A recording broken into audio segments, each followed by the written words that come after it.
നിങ്ങളെല്ലാവരും ബുൾസൈ ഉണ്ടാക്കി കഴിച്ചിട്ടുണ്ടാവും. എന്നാൽ ഇന്നത്തെ ബുൾസൈ വെറൈറ്റി ആണ്. ഓയിലും വെളിച്ചെണ്ണയും ഇല്ലാതെ എങ്ങനെ ബുൾസൈ ഉണ്ടാക്കാന്നുള്ളത് കാണിച്ചു തരാം. ഫ്രൈ പാൻ ആദ്യം കത്തിക്കുക. ഫ്രൈ പാൻ അല്ല, ഗ്യാസ് കത്തിക്കുക. അതിലേക്ക് ശുദ്ധമായ പച്ചവെള്ളം. നമ്മളെ വെള്ളം അങ്ങനെ തിളച്ച് തുടങ്ങിയിട്ടുണ്ട്. നല്ലോണം തിളക്കട്ടെ. എന്നാൽ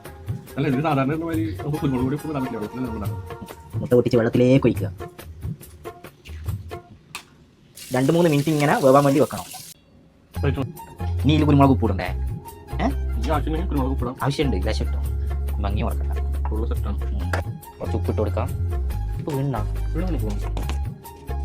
നല്ല കുരുമുളക് പൊടി ആവശ്യമുണ്ട്. നല്ല ആവശ്യമുണ്ട്. വെള്ളത്തിലുണ്ടാക്കിയ ബുൾസൈ എങ്ങനെയുണ്ട്? ടേസ്റ്റ് ഉണ്ട്.